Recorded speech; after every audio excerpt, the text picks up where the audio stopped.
Quando meu filho sugeriu que eu dormisse no estábulo com os outros animais, para que a esposa dele e os 8 parentes dela pudessem ocupar minha casa, algo dentro de mim quebrou e se reconectou de uma forma surpreendente.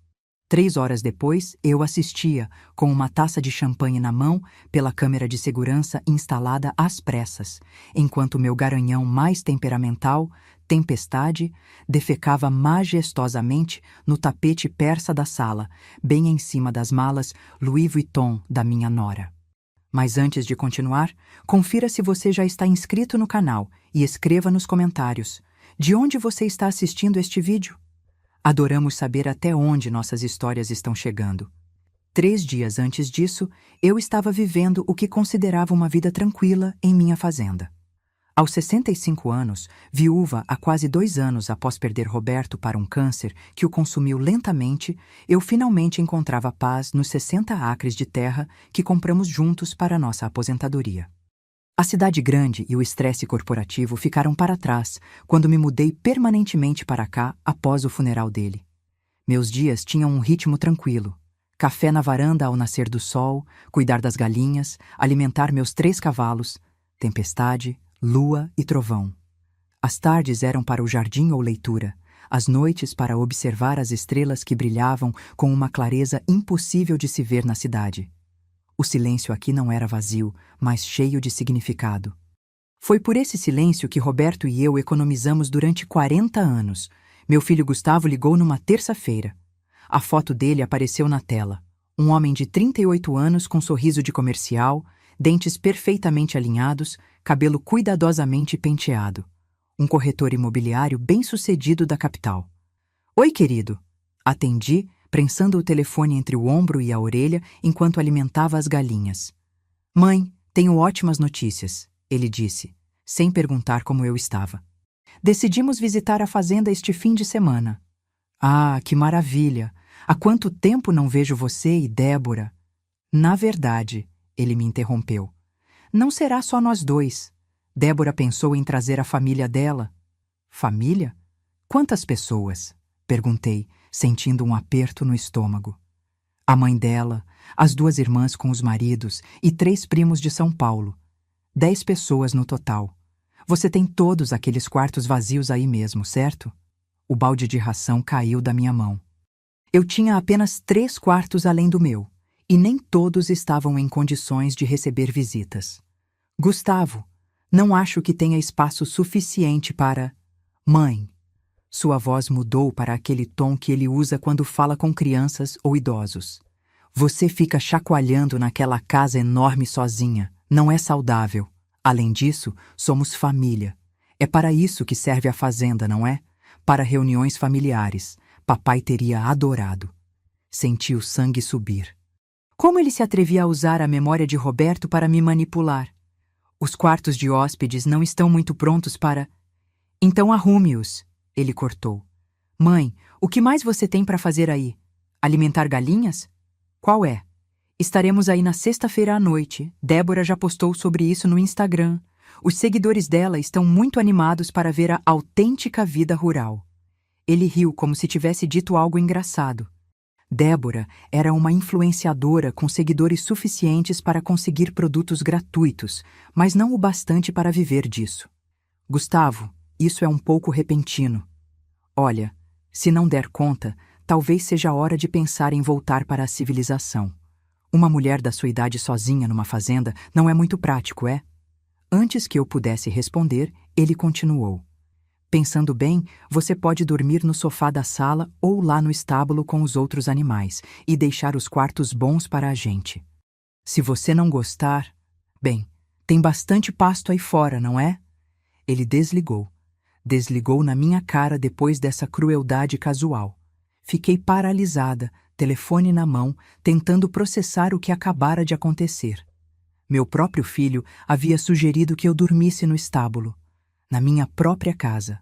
Foi então que Trovão relinchou do outro lado do cercado, quebrando meu transe. Olhei para ele, todos os seus 16 palmos de atitude negra brilhante, e algo mudou dentro de mim. Um sorriso se espalhou pelo meu rosto. Sabe de uma coisa, Trovão? Disse caminhando até ele. Acho que você está certo. Eles querem experiência rural autêntica? Vamos dar a eles uma experiência rural autêntica. Passei a tarde no antigo escritório de Roberto, fazendo ligações.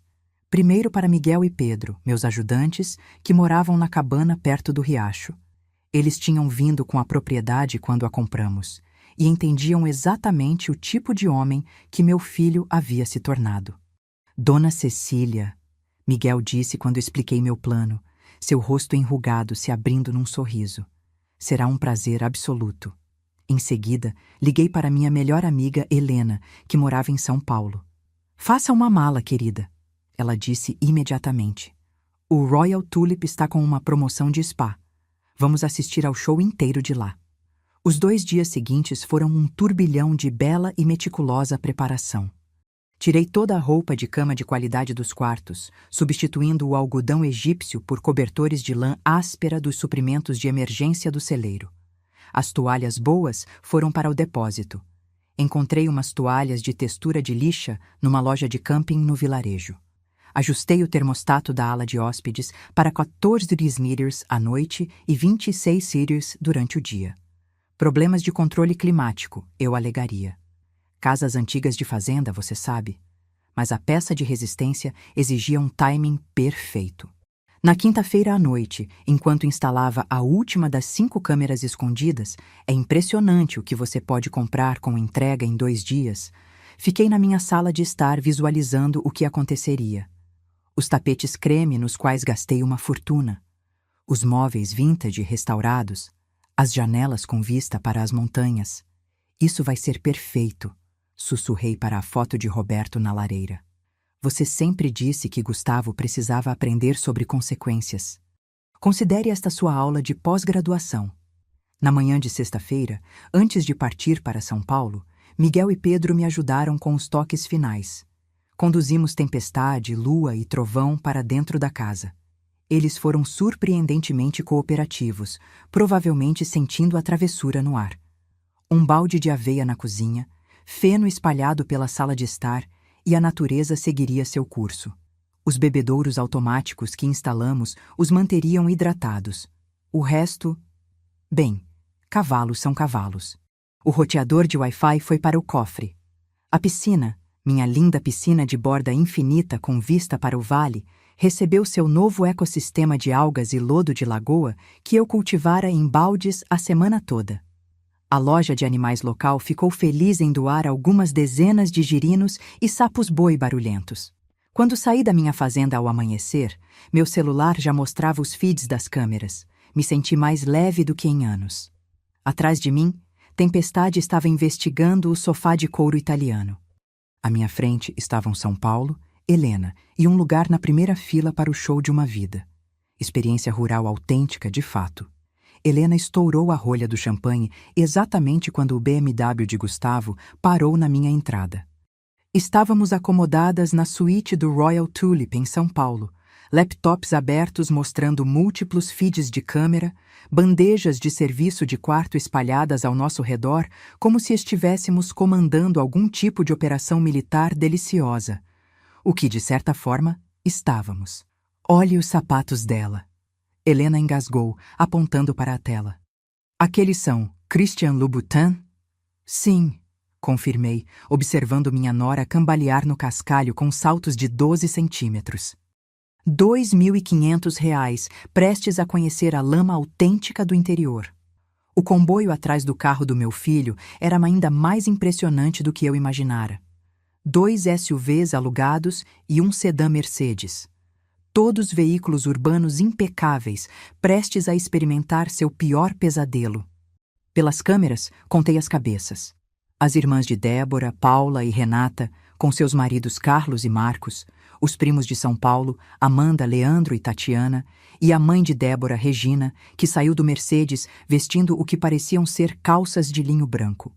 Calças de linho branco em uma fazenda. Cecília, você é um gênio absoluto, Helena sussurrou, apertando meu braço enquanto os víamos se aproximar da porta. Gustavo mexeu na chave reserva que eu havia mencionado, aquela embaixo do sapo de cerâmica que Roberto fizera em sua fase de artesanato. por um momento, senti uma pontada de nostalgia, talvez até de culpa. Mas então ouvi a voz de Débora pelo áudio da câmera externa. Meu Deus, está fedendo aqui! Como sua mãe aguenta isso? A pontada desapareceu como orvalho sob o sol do meio-dia. Gustavo abriu a porta da frente e a magia começou. O grito que irrompeu de Débora poderia ter estilhaçado cristais em 3 municípios. Tempestade havia se posicionado perfeitamente na entrada, o rabo abanando majestosamente enquanto ele depositava uma pilha fresca no meu tapete persa. Mas foi Lua, parada na sala de estar como se fosse dona do lugar, casualmente mastigando a echarpe Hermès de Débora que havia caído da bagagem, que realmente completou a cena. Que merda! A compostura profissional de Gustavo evaporou instantaneamente. Trovão escolheu aquele momento para entrar da cozinha, derrubando o vaso de cerâmica que Roberto havia feito para nosso quatrenniçaire do aniversário. Ele se estilhaçou contra o piso de madeira e, surpreendentemente, não senti dor alguma. Coisas são apenas coisas. Isso era inestimável. Os cavalos deveriam estar aqui? Renata perguntou fracamente, pressionando-se contra a parede enquanto Trovão investigava sua bolsa com seu focinho grande. Cavalos não pertencem a casas, Regina exclamou, seu linho branco já ostentando manchas marrons suspeitas de encostar na parede, onde Tempestade estivera se esfregando a manhã toda. Gustavo pegou o celular e começou a me ligar freneticamente. Deixei tocar 3 vezes antes de atender, tornando minha voz ofegante e casual. Oi, querido. Chegaram bem? Mãe, tem cavalos na casa? Ele gritou, o pânico evidente em sua voz. O quê? Ofeguei, colocando a mão no peito, embora ele não pudesse me ver. Helena precisou cobrir a boca para não rir alto. Isso é impossível. Eles devem ter escapado do pasto. Ó céus, Miguel e Pedro estão visitando a família em Ribeirão Preto neste fim de semana. Você vai ter que tirá-los daí sozinho. Como eu vou? Mãe, eles estão destruindo tudo. É só conduzi-los para fora, querido. Há cabrestos e cordas no celeiro. Eles são mansos como cordeiros. Sinto muito. Estou em São Paulo para uma consulta médica. Minha artrite, você sabe. Voltarei domingo à noite. Domingo? Mãe, você não pode nos deixar aqui. Oh, o médico está me chamando. Te amo, querido. Desliguei e depois desliguei o telefone completamente. Helena e eu brindamos, enquanto assistíamos ao caos se desenrolar nas telas. As 3 horas seguintes foram melhores do que qualquer reality show já produzido. Carlos, tentando ser o herói, agarrou a crina de Tempestade para guiá-lo para fora. Tempestade, ofendido com tanta familiaridade, prontamente espirrou em cima da camisa Armani de Carlos. Marcos tentou afastar Lua com uma vassoura, mas ela interpretou isso como um jogo e o perseguiu ao redor da mesa de centro até que ele subiu no sofá, gritando como uma criança. Mas a joia da coroa foi quando Leandro descobriu a piscina. Pelo menos podemos nadar, ele anunciou, já tirando a camisa enquanto se dirigia para as portas do pátio. Helena e eu nos inclinamos em antecipação. O grito, quando ele viu o pântano infestado de sapos verdes que havia sido minha piscina imaculada, foi tão agudo que Trovão, dentro da casa, relinchou em resposta. Os sapos-boi que eu havia importado estavam em plena forma, criando uma sinfonia que faria Mozart chorar. O cheiro, imaginei, era espetacular. Isso é insano, Amanda lamentou, tentando pegar sinal de celular na sala enquanto desviava do cocô de cavalo. Não tem Wi-Fi, nem sinal de celular. Como vamos? Tem merda de cavalo na minha bolsa Gucci! Enquanto isso, Débora havia se trancado no banheiro do térreo, soluçando dramaticamente enquanto Gustavo batia na porta, implorando para que ela saísse e ajudasse. Regina estava em seu próprio telefone, andando em círculos na entrada, aparentemente tentando reservar quartos de hotel. Boa sorte com isso, murmurei, sabendo que o hotel decente mais próximo ficava a quase 2 horas de distância e havia uma feira de agronegócio na cidade neste fim de semana. Tudo estaria lotado. Quando o sol começou a se pôr, a família conseguiu encurralar os cavalos no deck dos fundos, mas não conseguiu descobrir como fazê-los descer os degraus e voltar ao pasto. Os cavalos, criaturas inteligentes que eram, haviam descoberto as almofadas dos móveis de exterior e estavam se divertindo muito destruindo-as. Paula e Renata haviam se barricado em um dos quartos de hóspedes, mas eu sabia o que estava por vir. O termostato havia sido ativado, baixando a temperatura para os 14 programados. Em 1 hora, elas emergiram enroladas nos cobertores de lã áspera, reclamando do frio. Não há cobertores extras em lugar nenhum, Paula choramingou. E estes cheiram a cachorro molhado. Isso porque eram cobertores de cachorro da caixa de doações do abrigo de animais local. Eu os tinha lavado, é claro. Bem, quase todos. Às 21 horas, eles haviam desistido do jantar. Os cavalos tinham conseguido voltar para a cozinha de alguma forma. Miguel havia instalado uma trava especial na porta dos fundos que parecia trancada, mas não estava, e os animais haviam comido a maior parte dos mantimentos que a família trouxe. A tábua de frios digna de Instagram de Débora era agora o jantar de tempestade, e os vegetais orgânicos estavam espalhados pelo chão como confete. Gustavo encontrou os suprimentos de emergência na despensa: feijão enlatado, aveia instantânea e leite em pó. Os mesmos suprimentos que me alimentaram por 1 semana quando nos mudamos e uma tempestade nos isolou. Não acredito que sua mãe viva assim. Regina disse alto o suficiente para a câmera da cozinha captar claramente. Não é à toa que Roberto morreu. Ele provavelmente queria escapar deste inferno. Senti a mão de Helena apertar a minha. Ela sabia o quanto Roberto havia amado esse sonho, como ele havia desenhado o layout da fazenda em guardanapos durante os tratamentos de quimioterapia, me fazendo prometer que viveria nosso sonho mesmo que ele não pudesse. Aquela víbora, Helena murmurou. Não, eu disse, enquanto o trovão aparecia no fundo do feed da cozinha, rabo levantado, depositando sua opinião sobre Regina diretamente atrás de seus tênis brancos de marca. Quando ela deu um passo para trás, o barulho foi audível até pelos alto-falantes do computador. Justiça poética. A gritaria começou tudo de novo. À meia-noite, todos haviam se retirado para seus quartos designados. As câmeras os mostravam amontoados sob cobertores inadequados, ainda vestidos porque a bagagem estava ou danificada pelos cavalos, ou ainda nos carros, com muito medo de sair onde os animais poderiam estar à espreita. O alarme automático de galo que instalei no sótão estava programado para as 4h30 da manhã.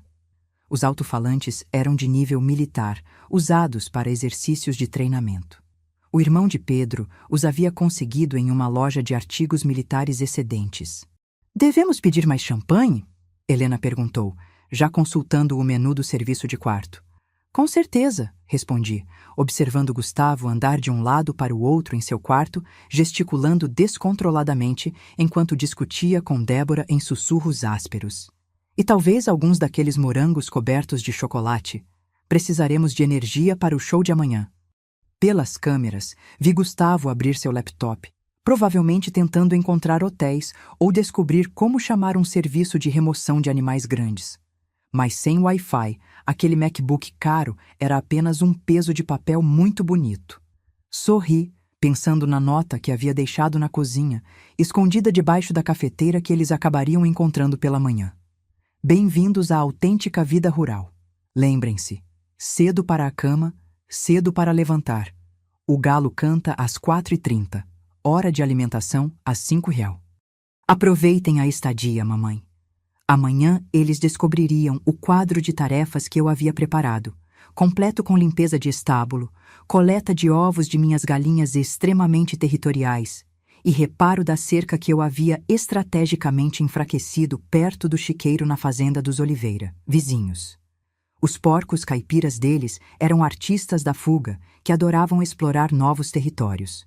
Naquela noite, porém, eu dormiria no luxo enquanto meu filho aprendia o que seu pai sempre soube. Respeito não é herdado, é conquistado. E às vezes, os melhores professores têm 4 patas e absolutamente nenhuma paciência para besteira.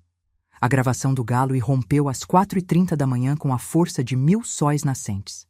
Pela tela do meu laptop, assisti Gustavo pular na cama, emaranhado no cobertor de lã áspera, seu cabelo desafiando a gravidade. O som era magnífico. Não apenas um galo, mas uma sinfonia inteira de galos que eu havia mixado, amplificada a níveis de concerto de rock. Que diabos é isso? Débora gritou debaixo do travesseiro. Helena passou a noite na minha suíte e já estávamos no nosso segundo bule de café.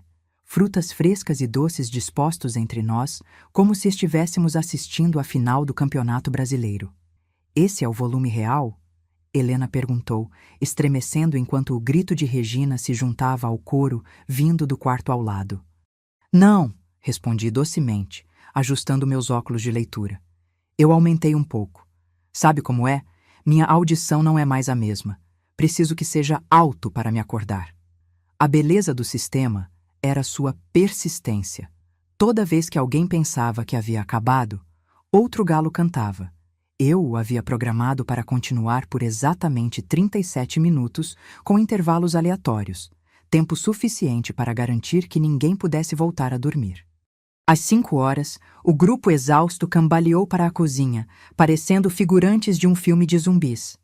O aplique de cabelo de Paula estava emaranhado irreconhecivelmente. Carlos ainda tinha esterco de cavalo incrustado em seus jeans de grife.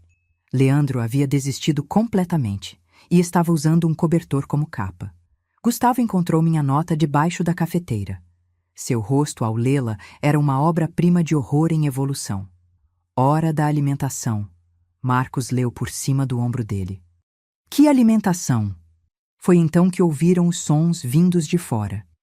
Meus alimentadores automáticos falharam em dispensar comida.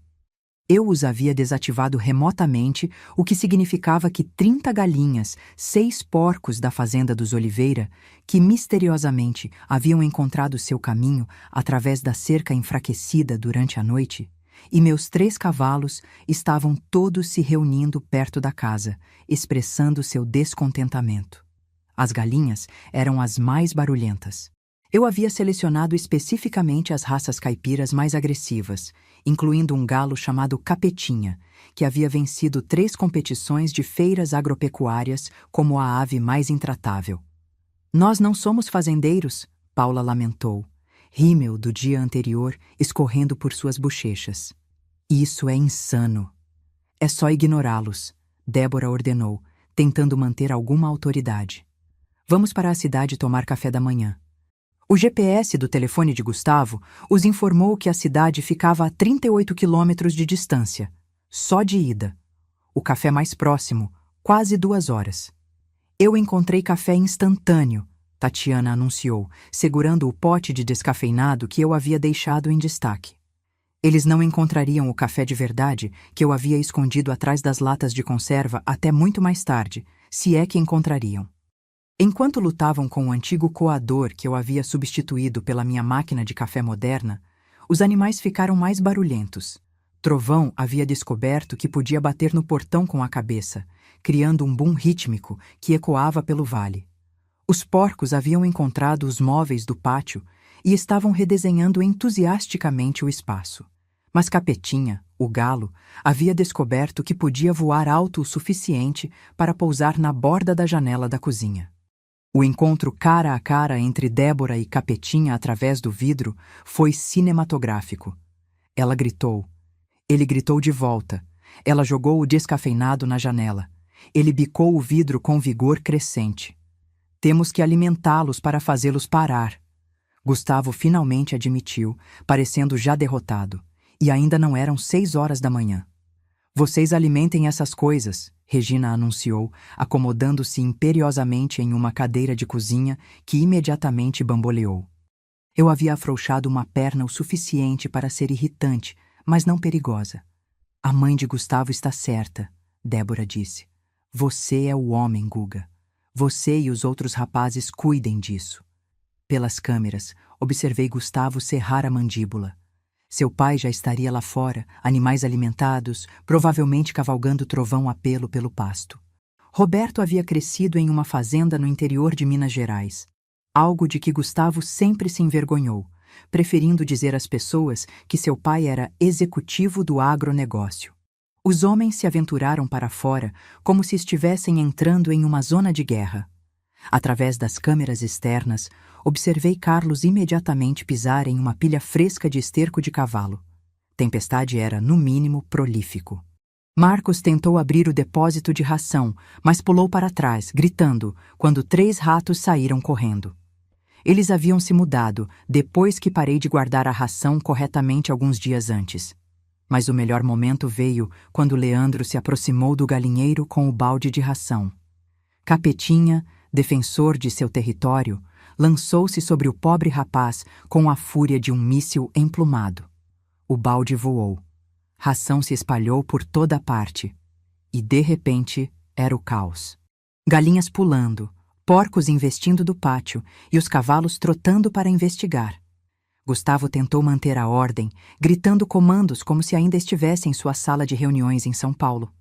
Mas os animais de fazenda não respondem a estratégias de liderança corporativa. Trovão, em particular, pareceu se ofender com o tom de Gustavo e expressou seu desprazer derrubando-o no bebedouro. Dentro da casa, as mulheres não estavam se saindo melhor. A pia da cozinha havia desenvolvido um vazamento misterioso, cortesia de Pedro. O fogão demorava uma eternidade para aquecer. Eu havia ajustado o fluxo de gás. E cada gaveta que elas abriam parecia conter algo inesperado. Ratoeiras, cobras de borracha para afastar cobras de verdade, é claro, ou minha coleção de suprimentos veterinários, incluindo seringas muito grandes para vacinação de cavalos. Há algo errado com os ovos, Renata gritou, segurando um ovo azul esverdeado. Estão estragados. Eu ri tanto que Helena teve que pausar o vídeo. Minhas galinhas araucanas botavam os ovos azuis e verdes mais bonitos, mas os urbanos sempre pensavam que algo estava errado com eles. Às 7 horas, meus convidados conseguiram produzir o que poderia, sendo muito generosa, ser chamado de café da manhã. Aveia instantânea queimada, ovos azuis esverdeados que Amanda se recusou a tocar, e descafeinado instantâneo que tinha gosto de sonhos frustrados. O leite era em pó porque o leite fresco na geladeira havia misteriosamente azedado. Eu havia ajustado a temperatura da geladeira antes de sair. Preciso de um banho, Débora anunciou. Um banho longo e quente. Oh, criança inocente. O chuveiro do banheiro de hóspedes tinha 2 configurações, gélido como o Ártico ou quente como a superfície do sol.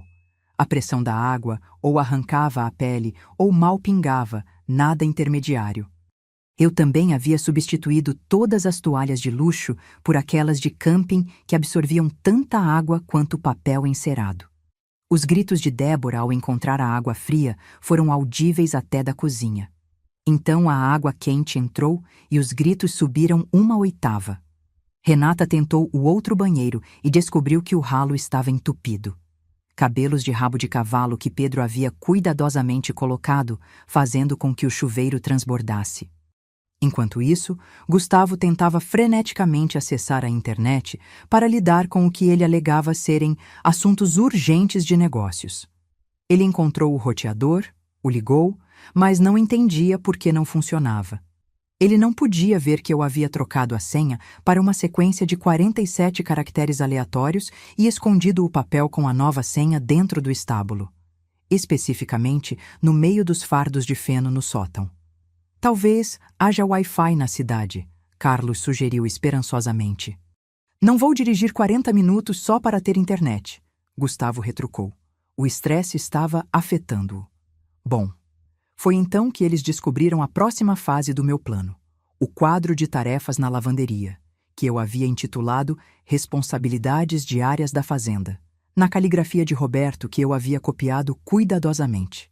Estava laminado e parecia oficial, como algo que estivesse ali desde sempre. Limpar baias, 8:0, coletar ovos, 8:30, usar luvas de proteção, verificar cercas, 9:0. Mover canos de irrigação, 10:0. Alimentar galinhas novamente, 11:0. Elas têm dieta especial, limpar filtros da piscina, 12:00, limpar a piscina. Marcos se animou. Talvez não seja tão ruim quanto parecia ontem. Doce e ingênuo. Marcos, a piscina à luz do dia estava ainda pior. As algas haviam florescido durante a noite, transformando-se em um tapete verde. Os sapos-boi haviam convidado amigos.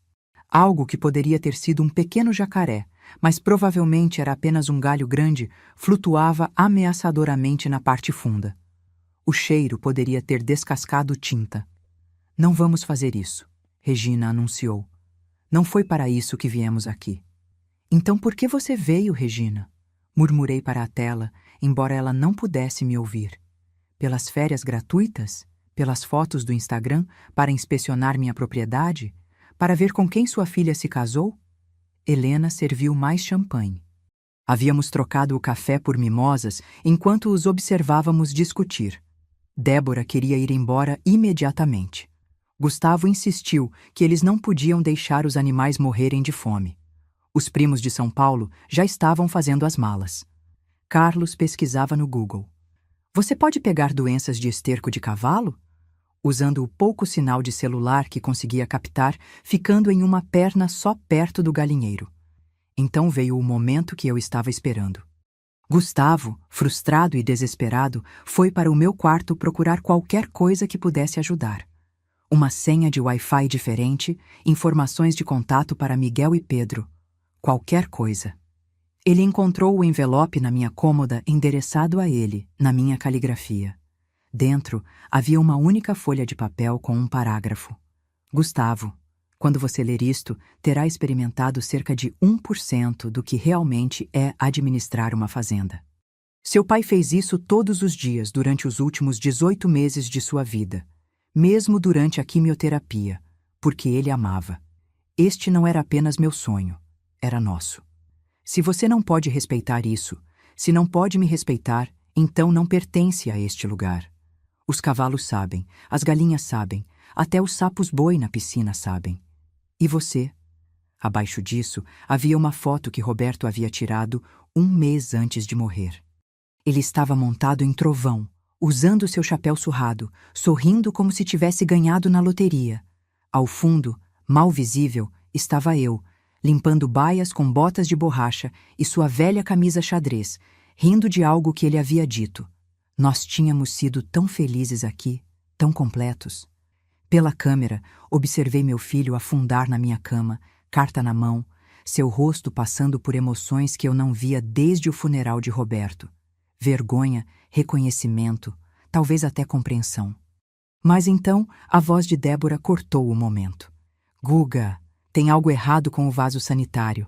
Ele não para de fazer barulho. O feitiço quebrou. Ele dobrou a carta, colocou-a no bolso e foi lidar com o vaso sanitário misteriosamente disparado. Um simples ajuste de válvula que levaria 5 segundos se você soubesse o que estava fazendo. Horas, se não soubesse. Pedimos almoço no hotel. Eu comi o salmão. Helena comeu a picanha. Meu telefone mostrava 17 chamadas perdidas de Gustavo, 23 de Débora e uma mensagem de texto de Regina que dizia apenas: Isso é abuso de idosos. Abuso de idosos.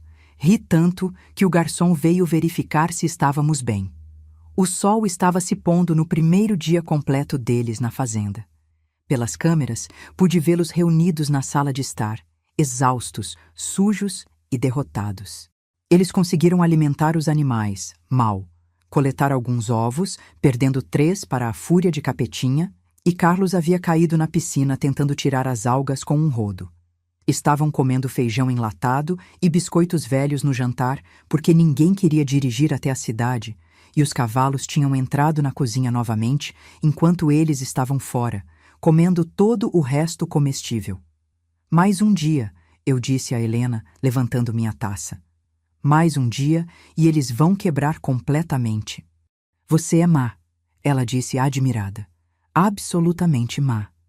Não, corrigi, pensando em Roberto. Na vida que construímos, nos sonhos que Gustavo queria roubar. Sou apenas uma fazendeira protegendo sua terra. O domingo amanheceu com o que só posso descrever como precisão bíblica. Às 3h47 da manhã, os porcos dos Oliveira descobriram que o buraco na cerca havia misteriosamente ficado maior durante a noite, graças ao trabalho noturno de Pedro antes de partir para visitar sua família. Todos os 6 porcos, liderados por uma enorme porca chamada Gertrudes, seguiram para minha propriedade e descobriram o tesouro final, o Mercedes de Regina com as janelas entreabertas para a ventilação. O alarme do carro às 4 horas da manhã foi espetacular. Pela câmera, observei Gustavo tropeçar para fora em cueca e naqueles ridículos chinelos urbanos, tentando expulsar 3 porcos do banco de trás. Gertrudes havia se acomodado no banco do motorista e estava comendo entusiasticamente o que parecia ser a bolsa de couro de bezerro de 2.000 barrares de Regina. Isso não pode estar acontecendo, ele repetia como um mantra contra o caos. Mas estava. A gravação do galo se juntou à sinfonia às 4h30, bem na hora. Desta vez, eu havia adicionado alguns gritos de pavão à mistura. O som era tão profano que Marcos realmente caiu da cama, levando o cobertor áspero e um abajur com ele. Quando todos se reuniram na cozinha às 5h, pareciam sobreviventes de algum evento apocalíptico. O linho branco de Regina havia sido abandonado por algo que parecia ser as roupas de golfe do marido de 1990 que ela havia encontrado no sótão. Paula estava vestindo um cobertor de cavalo como vestido.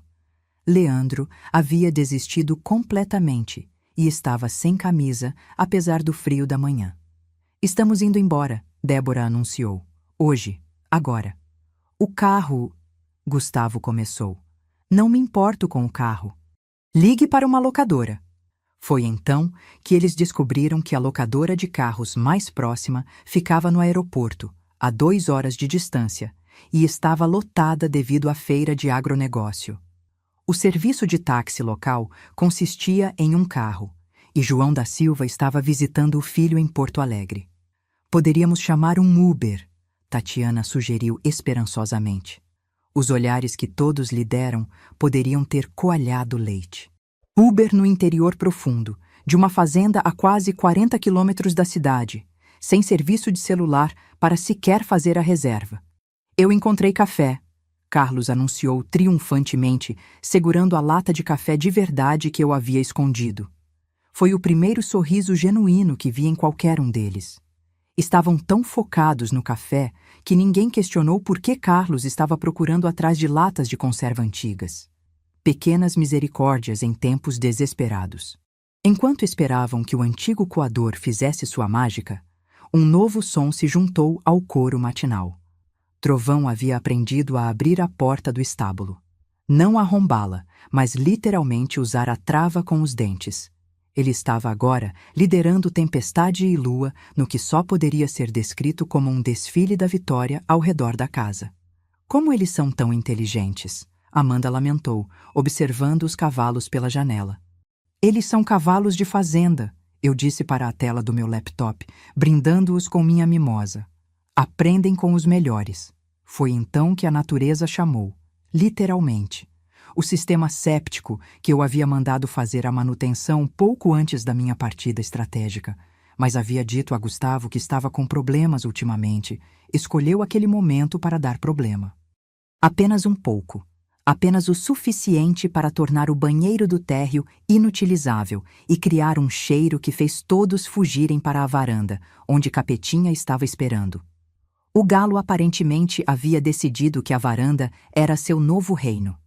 Ele havia se estabelecido no balanço da varanda e estava defendendo seu território com a paixão de um cavaleiro medieval. Marcos tentou argumentar com ele. "Você não pode argumentar com um galo." Capetinha lançou-se com as asas abertas e esporas prontas. A retirada de Marcos quebrou o recorde de velocidade terrestre. "Precisamos de ajuda." Gustavo finalmente admitiu, pegando o telefone para tentar me ligar novamente. Desta vez, atendi no primeiro toque, voz alegre como a manhã de Natal. "Oi, querido, como está a fazenda?" "Mãe, precisamos que você volte, está tudo desmoronando." "Oh, céus, o que está errado?" Ele começou a listar os desastres, sua voz ficando mais frenética a cada item. Eu fiz ruídos de preocupação apropriados enquanto Helena me filmava para a posteridade. Minha performance digna de Oscar de mãe preocupada. "Bem", eu disse quando ele finalmente ficou sem fôlego. "Miguel e Pedro devem estar de volta na segunda-feira. Eles saberão o que fazer. Enquanto isso, há um manual no estábulo para todo o equipamento e sistemas. Seu pai escreveu tudo." Isso era verdade. Roberto havia documentado meticulosamente tudo sobre a fazenda. O manual tinha 300 páginas, estava laminado e atualmente armazenado no sótão sob aproximadamente 500 fardos de feno. Boa sorte para encontrá-lo. Segunda-feira? Mãe, não podemos... Oh, meu médico está ligando, o especialista para minha artrite. Tenho que ir. Desliguei e desliguei o telefone novamente. Pelas câmeras, observei Gustavo atirar o telefone contra o parapeito da varanda. Ele ricocheteou e pousou em uma pilha fresca de excrementos de porco. O dia progrediu como uma sinfonia de caos. Eles tentaram lavar roupas, mas eu havia deixado apenas o detergente ecologicamente correto que exigia medidas precisas e água quente, o que a ala de hóspedes não tinha consistentemente. O vestido branco de Paula saiu cinza manchado. A blusa de seda de Renata se dissolveu completamente. Tentaram ir para a cidade em busca de suprimentos, mas descobriram que o BMW de Gustavo estava com um pneu furado. Um prego de telhado acidentalmente caiu perto de sua vaga de estacionamento. O Mercedes de Regina ainda tinha porcos.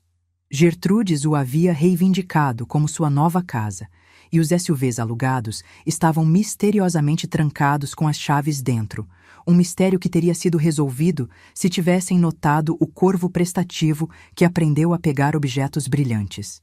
Ao meio-dia, a temperatura nos quartos de hóspedes havia subido para os 26 graus programados. Sem ventilação adequada, eu havia fechado as aberturas do sótão, era como uma sauna. Eles abriram as janelas, o que permitiu a entrada das moscas que haviam sido atraídas por toda a atividade animal. Há comida no freezer, Marcos anunciou, tirando o que parecia ser um assado. O que ele não sabia era que era carne de javali da temporada de caça do ano passado, rotulada simplesmente como carne na caligrafia de Roberto. Eles a descongelaram no micro-ondas, transformando-a em borracha. O cheiro por si só poderia ter sido classificado como uma arma. O almoço se tornou biscoitos e os ovos coloridos que ninguém queria comer. Enquanto isso, lá fora, os animais haviam se organizado no que parecia um protesto. Os cavalos estavam na janela da cozinha, olhando acusadoramente. As galinhas haviam descoberto que podiam pular no telhado da varanda e estavam agora bicando as janelas dos quartos no andar de cima. Os porcos haviam se mudado do Mercedes para explorar o BMW, e um ambicioso leitão havia entrado no compartimento do motor de alguma forma. Isso é insano, Regina repetia, abanando-se com um prato de papel. Absolutamente insano. Então veio a chuva. As tempestades de verão no interior são magníficas, repentinas, violentas e completas. Esta chegou às 14h com trovões que sacudiram a casa. A chuva veio de lado, encontrando todas as brechas nas janelas que eu havia deixado estrategicamente sem vedação. Em minutos, os quartos de hóspedes estavam encharcados, mas a verdadeira descoberta veio quando eles tentaram fechar as janelas. As antigas molduras de madeira que eu pretendia consertar, mas convenientemente esqueci de mencionar, haviam inchado com a umidade. Estavam presas abertas. Carlos e Marcos tentaram forçá-las, mas conseguiram apenas quebrar uma completamente, deixando um buraco que a chuva explorou entusiasticamente. "Precisamos de toalhas!" Débora gritou. Oh, querida, aquelas toalhas de camping não iriam ajudar muito. Eles usaram os cobertores ásperos, suas roupas, qualquer coisa absorvente para tentar estancar a água. Enquanto isso, o telhado na lavanderia, que tinha aquele pequeno vazamento que eu havia notado, mas não mencionado, transformou-se em uma cachoeira. O quadro de tarefas que eu havia laminado com tanto cuidado flutuou como uma pequena jangada de responsabilidade. A tempestade passou após 1 hora, deixando tudo úmido e cheirando a lã molhada. A energia piscou e acabou. Meu gerador de reserva, que teria ligado automaticamente, estava misteriosamente sem combustível. Eu havia pedido a Miguel para esvaziá-lo. O gerador de partida manual no estábulo exigia a leitura de um manual de instruções de 16 páginas em alemão. Eu havia trocado os manuais como piada meses atrás, esquecendo de trocá-los de volta. serendipidade. Ao cair da noite, eles se amontoaram na sala de estar com velas que eu havia deixado. Velas de aniversário de truque que reacendem quando você as apaga. Vê-los tentar descobrir por que as velas continuavam reacendendo era melhor do que qualquer programa de TV. Poderíamos cozinhar na churrasqueira, Gustavo sugeriu, tentando salvar algo do dia. A churrasqueira a gás estava vazia. A churrasqueira a carvão exigia conhecimento real sobre carvão. Eles tentaram mesmo assim, produzindo o que poderia generosamente ser chamado de tudo carbonizado. Até os vegetais estavam de alguma forma queimados e crus ao mesmo tempo. O jantar foi feijão enlatado novamente, frio desta vez, comido à luz bruxuleante das velas de truque, enquanto a chuva pingava por vários pontos do teto e Capetinha andava de um lado para o outro na varanda como um sentinela emplumado. Eu quero ir para casa, Tatiana disse calmamente. Foi a primeira coisa completamente honesta que qualquer um deles havia dito. Esta é a casa de Gustavo agora, Regina disse acidamente. A herança dele, certo, Gustavo? É isso que você queria? Pela câmera infravermelho, movida à bateria, é claro, vi o rosto do meu filho. Ele parecia quebrado. Bom, eu só pensei, ele começou. Você pensou em assumir o paraíso de aposentadoria da mamãe, Débora terminou. Transformá-lo em nossa casa de férias. Talvez alugá-lo quando não estivéssemos aqui. Você falou sobre isso por meses, Paula acrescentou. Quanto dinheiro a propriedade valia, como você poderia subdividi-la? Subdividi-la? Meus 60 acres, nosso sonho. Helena apertou minha mão enquanto assistíamos. Você está bem? Estou perfeita, eu disse, e era verdade. Às 21h, algo mágico aconteceu. As nuvens se dissiparam, revelando um impressionante céu noturno do interior. Milhares de estrelas, a Via Láctea visível em toda a sua glória. Pelas câmeras, observei-os se aventurarem na varanda. Capetinha finalmente havia se retirado para o galinheiro. Por um momento, eles ficaram em silêncio, olhando para algo que a maioria deles nunca tinha visto, um céu não poluído pelas luzes da cidade. Leandro apontou para o que achava ser Marte. Amanda viu sua primeira estrela cadente. Até Regina parecia subjugada pela majestade. É lindo, Débora admitiu baixinho. Papai amava isso, Gustavo disse de repente. Ele costumava me enviar fotos do céu noturno daqui. Eu sempre as deletava sem olhar. A confissão pairou no ar como outra estrela. Ele construiu este lugar para a mamãe, continuou. Cada mourão de cerca, cada canteiro de jardim. Mesmo quando estava doente, ele estava aqui trabalhando. E eu chamei isso de desperdício de dinheiro. Você disse coisas piores do que isso, Regina o lembrou. Porque é claro que ela fez isso. O momento se desfez. Eles voltaram para seus quartos úmidos e escuros. Pelas câmeras de visão noturna, observei-os se revirarem nas camas desconfortáveis. Muito quente, depois muito frio. Cobertores ásperos proporcionando pouco conforto. À meia-noite, os coiotes começaram a uivar, não perto o suficiente para serem perigosos, mas perto o suficiente para serem ouvidos claramente pela janela quebrada. Então as corujas se juntaram. Então Gertrudes, ainda no Mercedes, descobriu a buzina. Domingo, mais um dia. Amanhã eles quebrariam completamente e eu voltaria para reivindicar meu reino. Mas esta noite, apenas por um momento, sob aquelas estrelas, Gustavo havia se lembrado de seu pai. Isso era mais do que eu esperava, talvez mais do que ele merecia. Pronta para o gran finale? Helena perguntou, olhando a previsão do tempo no celular. Olhei para a previsão de domingo. 39 eu mereci, sem nuvens e um aviso de vento. Ah, sim, eu disse, levantando minha taça de champanhe para a tela onde meu filho estava sentado no escuro, finalmente entendendo o que ele tentou tirar de mim. Vamos terminar isso direito. A melhor parte? Eu ainda não havia implantado minha arma secreta. Amanhã, eles conheceriam as alpacas. O domingo amanheceu com o que o serviço meteorológico mais tarde chamaria de um pico de temperatura sem precedentes para a estação. Às 6h já estava 30 graus. Às 7h, quando o grupo exausto cambaleou para a cozinha após outra serenata de galo, estava chegando a 30 graus. Por que está tão quente? Renata gemeu, abanando-se com uma toalha de papel. Porque, querida, eu havia desligado o ar-condicionado central antes de sair, deixando apenas as unidades de janela inadequadas nos quartos de hóspedes, que exigiam eletricidade que eles não tinham. A substituição manual para o gerador estava na oficina de Roberto, atrás de aproximadamente 300 quilos de madeira, que eu havia pedido a Miguel para empilhar lá para projetos de inverno.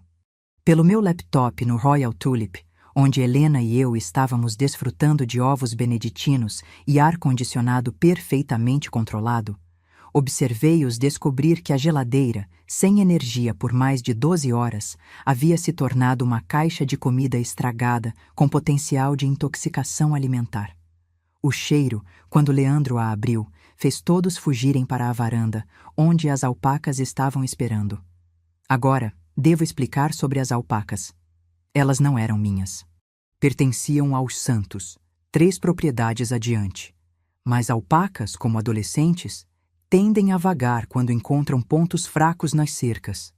E alguém, definitivamente não Miguel sob minhas instruções, pode ter criado um caminho muito conveniente do pasto dos Santos diretamente para o meu jardim da frente. 3 alpacas: Napoleão, o cuspidor; Júlio, o gritador; e Cleópatra, que tinha problemas de espaço pessoal. Carlos foi o primeiro a fazer contato visual com Napoleão. Erro fatal. As orelhas da alpaca voltaram para trás, seu pescoço se arqueou e, com a precisão de um atirador treinado, ele lançou um spray verde e gramado diretamente no rosto de Carlos. O grito que Carlos produziu harmonizou-se lindamente com o chamado de resposta de Júlio, um som em algum lugar entre um portão enferrujado e uma risada demoníaca.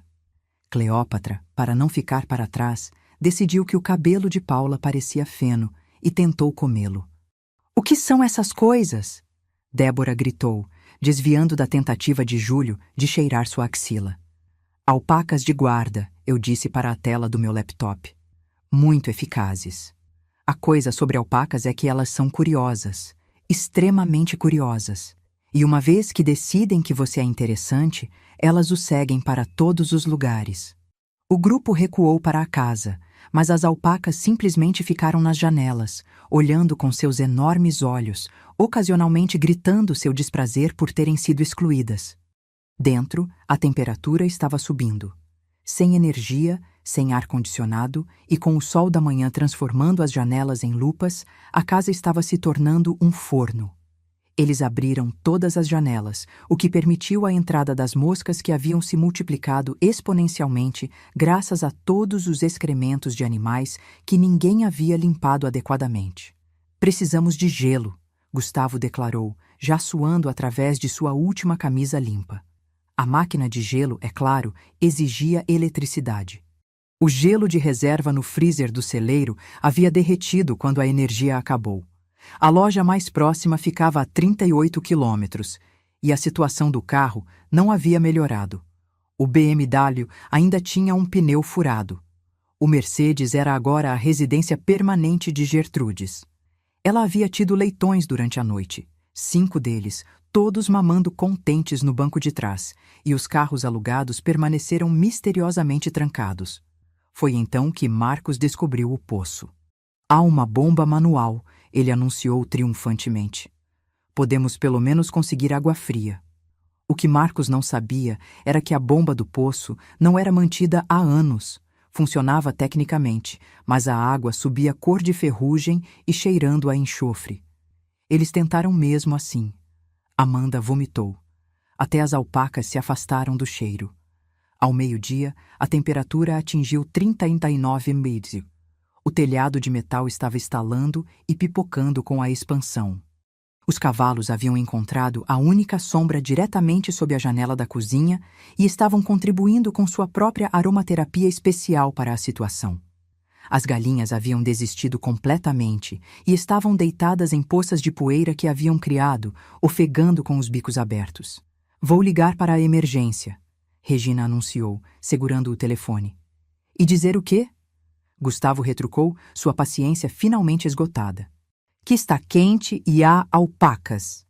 Foi então que Capetinha, estressado pelo calor e furioso com tudo, descobriu que podia voar alto o suficiente para entrar pela janela quebrada do quarto.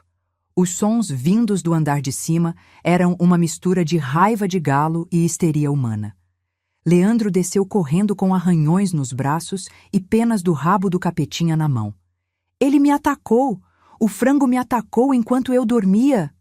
Tecnicamente, ninguém estava dormindo, mas o drama foi apreciado. A tarde trouxe o vento. O vento do interior não brinca.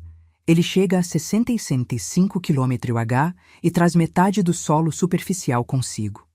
A janela quebrada tornou-se um portal para poeira, feno, e o que só posso descrever como confete de fazenda.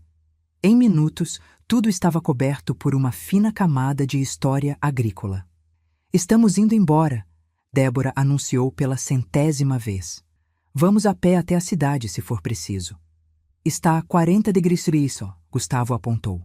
São mais de 35 quilômetros. Vamos morrer. Já estamos morrendo aqui. Foi então que eles ouviram os caminhões. 3 picapes rumbando pela entrada. Música alta, buzinas tocando. A cavalaria de resgate? Não. Eram os Oliveira da fazenda vizinha, vindo para o encontro social de domingo que eu havia esquecido de mencionar que tinha me inscrito para hospedar semanas atrás. 15 pessoas saíram dos caminhões, carregando travessas, coolers de cerveja e uma máquina de karaokê. Seu José Oliveira, com todos os seus 120 quilos, agarrou Gustavo em um abraço de urso. Você deve ser o garoto da Cecília. Ela nos contou tudo sobre você. Disse que estava morrendo de vontade de experimentar a vida rural de verdade. O quê? Não se preocupe. Trouxemos tudo. Até trouxemos o touro mecânico no caminhão. Sua mãe disse que você queria aprender a montar. Helena e eu quase engasgamos com nossas mimosas, observando o rosto de Gustavo, enquanto eles descarregavam um touro mecânico de verdade e o montavam no quintal da frente. As alpacas ficaram fascinadas. Napoleão imediatamente cuspiu nele. Os Oliveira, almas abençoadas, não se importavam com a falta de energia. Eles tinham geradores em seus caminhões. Eles não se importavam com o calor. Eles eram fazendeiros. Eles nem se importavam com as alpacas, embora a esposa de seu José, Dona Maria, perguntasse. Não me lembro de Cecília mencionar alpacas. O que se seguiu foram 3 horas de socialização forçada.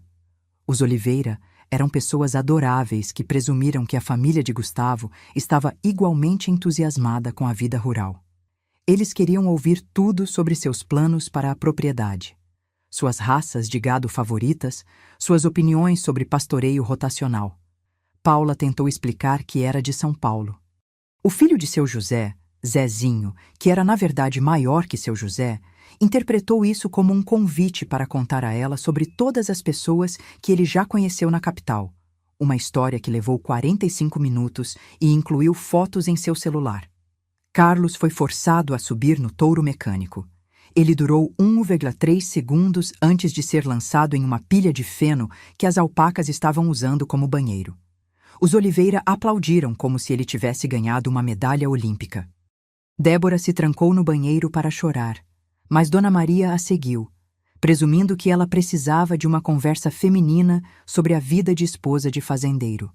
Pela câmera do banheiro, ouvi Dona Maria dando conselhos detalhados sobre parto de bezerros, tratamento de cascos e a melhor maneira de castrar novilhos. O karaokê começou às 16 horas. Seu José insistiu que todos participassem.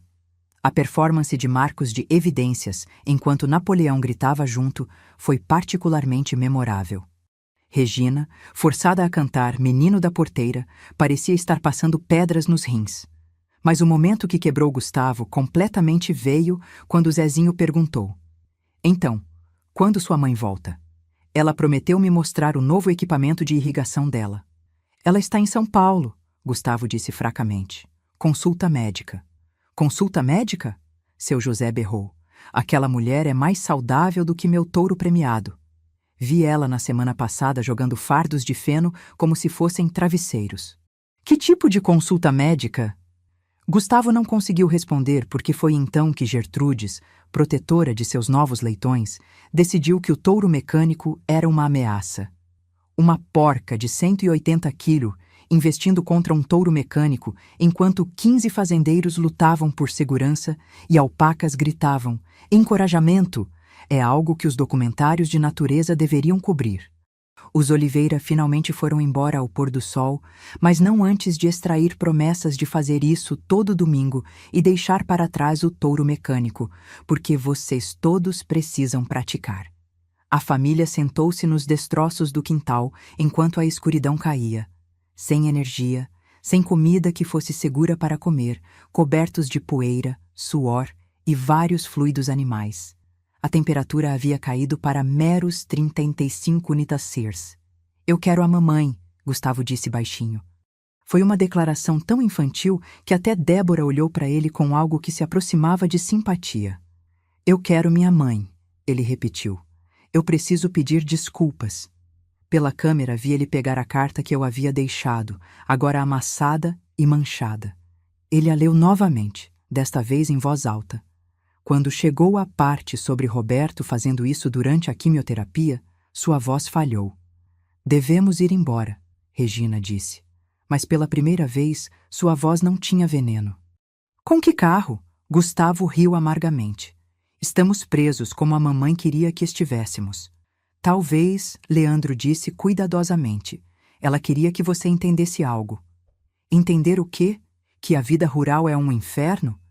Que é trabalho, Leandro disse. Trabalho duro todos os dias, e ela faz isso sozinha agora. O silêncio se estendeu. Até as alpacas haviam se acalmado, silhuetadas contra o céu escurecendo. Eu disse a ela que ela deveria vender, Gustavo admitiu. No dia seguinte ao funeral do papai, na recepção. Eu a puxei de lado e disse que ela estava muito velha para lidar com este lugar sozinha. Disse que o papai foi egoísta por querer morrer aqui. Até Regina estremeceu com isso. Eu tinha um comprador alinhado, uma construtora. Eles teriam pago 3 vezes o que ela pagou. Você estava tentando vender a casa da sua mãe? Tatiana perguntou chocada. Eu pensei que estava ajudando. Ela tem 65 anos, sozinha, fazendo tudo isso? Ele gesticulou para o caos ao redor deles. Eu pensei que estava sendo prático. Você pensou que estava ficando rico, Débora corrigiu. A verdade pairou no ar como a poeira que ainda girava no vento. Foi então que decidi que era a hora. Liguei para Miguel, que na verdade nunca tinha saído da cidade. Fase final, eu disse simplesmente. Com prazer, dona Cecília, ele respondeu. 30 minutos depois, enquanto a família estava sentada em seu silêncio empoeirado e derrotado, faróis apareceram na entrada. A picape de Miguel puxando um reboque com 3 cavalos muito familiares. Noite, pessoal, Miguel disse, tirando o chapéu. Recebi um telefonema da dona Cecília dizendo que vocês poderiam precisar de ajuda para levar esses cavalos de volta para onde pertencem. Demorou um momento para eles entenderem. Os cavalos no reboque eram tempestade, lua e trovão, o que significava que aqueles que os estavam aterrorizando... De quem são os cavalos que estão na casa? Gustavo perguntou fracamente. Ah, esses seriam os cavalos de trabalho dos Santos. Eles estão filmando um documentário sobre inteligência animal. A dona Cecília se ofereceu para sediar o fim de semana. Ela não mencionou? Eles são treinados para abrir portas, trabalhar travas, até usar vasos sanitários humanos, se necessário. Embora eu veja que eles não dominaram completamente essa última parte. O olhar no rosto de Gustavo valeu cada centavo da suíte presidencial do Royal Tulip. As alpacas são nossas, no entanto. Miguel continuou alegremente. Bem, dos Santos. Eles vão querer de volta, eventualmente. São meio chatas, honestamente. Como que em concordância, Napoleão cuspiu uma última vez, acertando o touro mecânico com uma precisão impressionante. Dona Cecília estará de volta amanhã de manhã, Miguel disse, já conduzindo os cavalos de trabalho para o reboque. Disse para lhes dizer que espera que tenham gostado de sua autêntica experiência rural. Ah, e a energia é controlada por um aplicativo no telefone dela. Ela vai ligar de volta quando chegar em casa. Ele foi embora, deixando-os no escuro, literal e figurativamente, com apenas o touro mecânico, as alpacas e suas suposições estilhaçadas para a companhia. Virei-me para Helena, que estava gravando tudo para a posteridade. Mais um nascer do sol, eu disse. Mais um canto de galo. Então, eu volto para casa. Você acha que eles aprenderam alguma coisa? Olhei para o meu filho na tela, ainda agarrado à minha carta, cercado pelos destroços de seu sentimento de direito.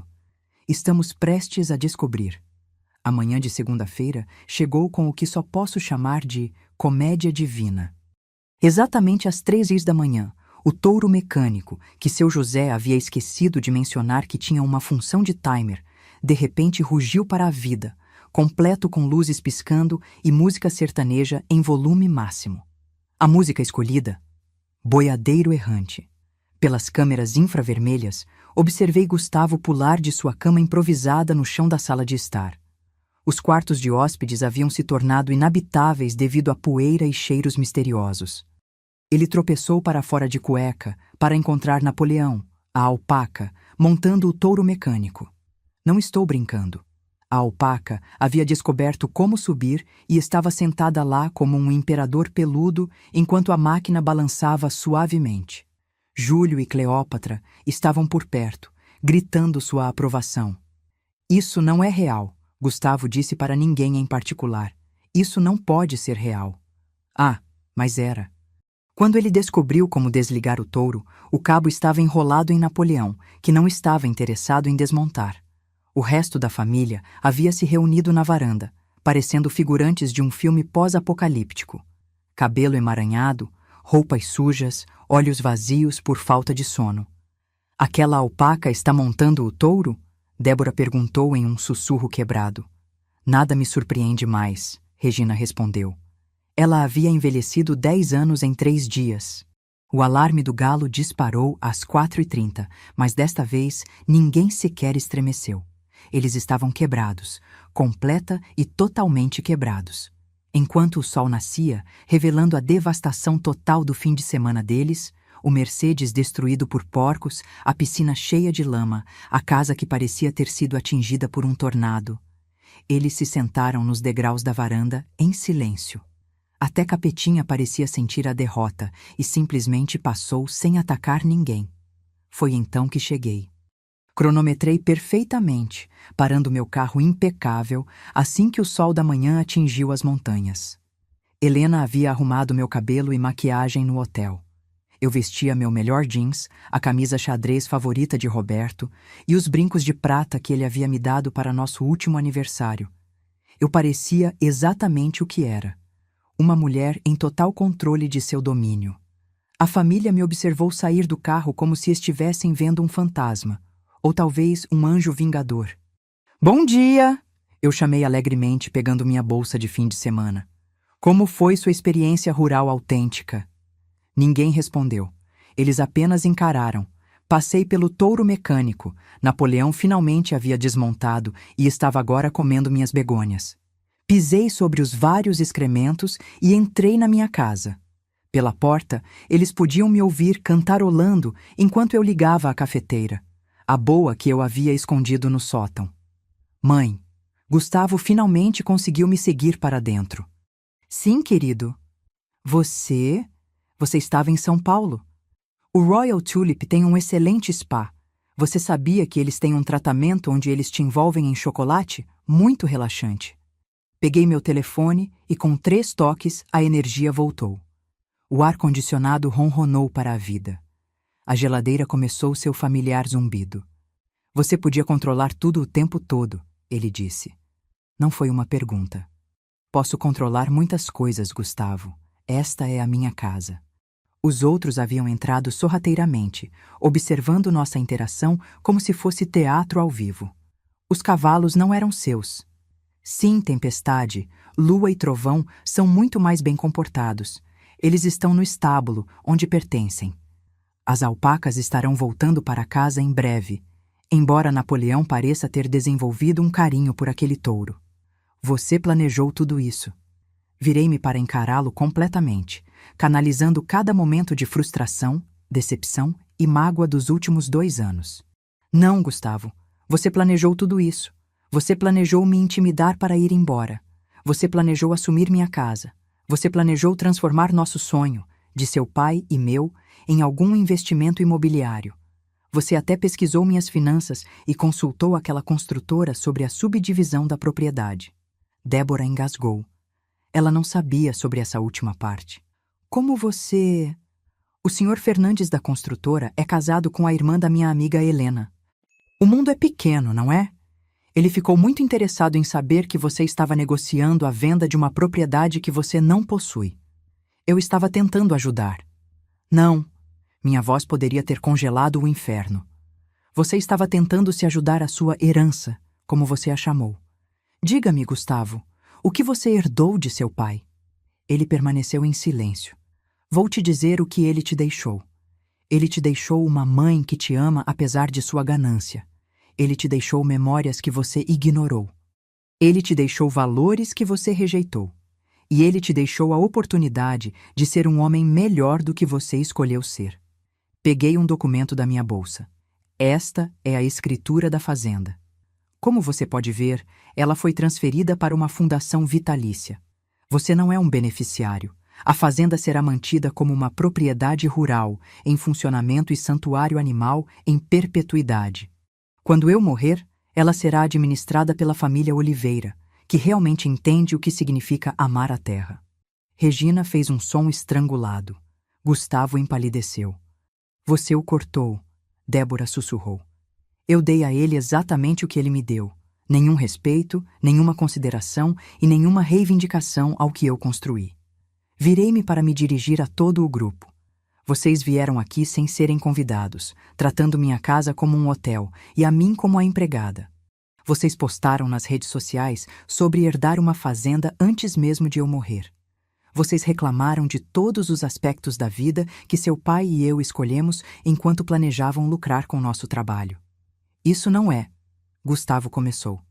Tenho gravações, Gustavo. Cada telefonema onde você discutiu minha decadência. Cada conversa com Débora sobre como me lidar. O grupo de mensagens onde vocês todos zombaram da fazenda e me chamaram de velha teimosa brincando de fazendeira. Peguei meu tablet, mostrando-lhes screenshots, suas próprias palavras, condenatórias e cruéis. Mas aqui está o que vocês não têm gravado, continuei. Seu pai, 2 semanas antes de morrer, sentado naquela varanda, me fazendo prometer não deixar você destruir este lugar. Ele sabia o que você se tornaria. Isso partiu o coração dele, mas ele sabia. Gustavo afundou em uma cadeira.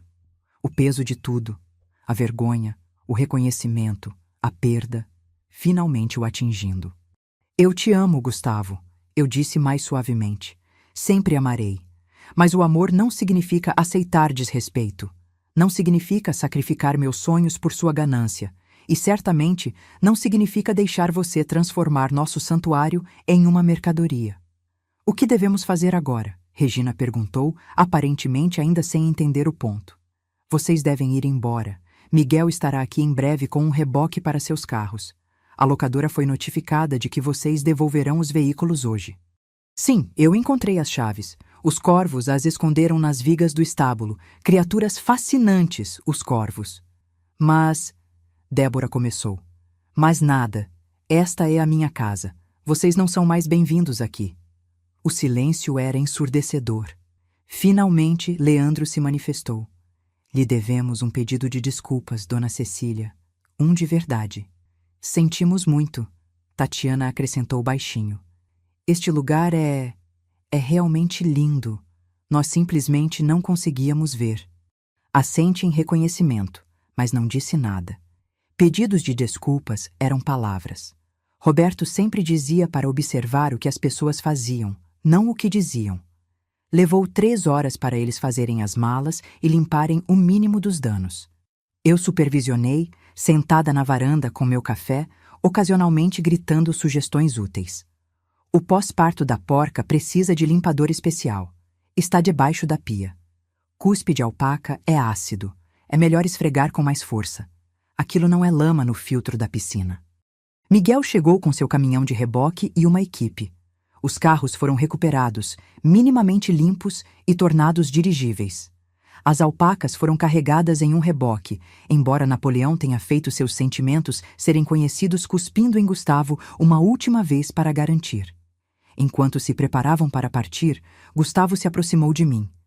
Mãe, eu sei, eu disse. Você está arrependido. Você fará melhor. Você quer outra chance, certo? Ele assentiu miseravelmente. Conquiste-a, eu disse simplesmente. Não com palavras, não com grandes gestos, com tempo e mudança genuína. Seu pai passou 2 anos construindo este lugar com as próprias mãos enquanto lutava contra o câncer. Você não consegue passar um fim de semana aqui sem reclamar. Quando você puder igualar o compromisso dele com algo além de si mesmo, me ligue. Como saberei quando isso acontecer? Você saberá.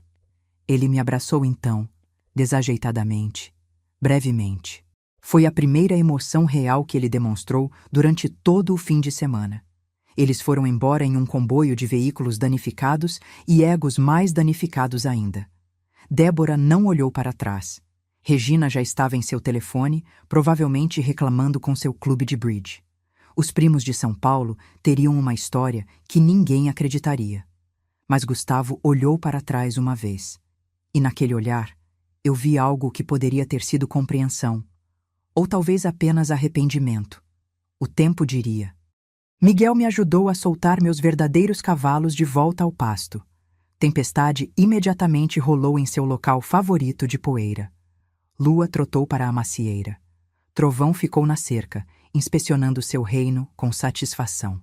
Fim de semana e tanto, dona Cecília, Miguel disse sorrindo. Valeu cada centavo do hotel e do seu pagamento de horas extras. Roberto teria amado isso. Ele teria, concordei, embora ele provavelmente teria usado gambás de verdade em vez de apenas spray de gambá. Sás.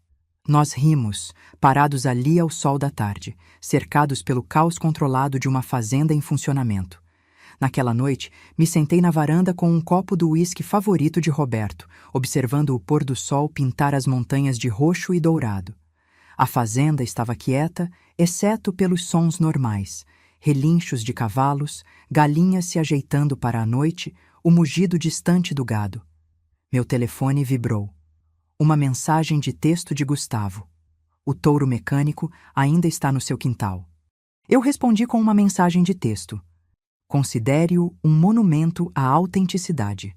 Então desliguei meu telefone, levantei meu copo para a memória de Roberto e desfrutei do silêncio perfeito de um sonho defendido e um lar recuperado.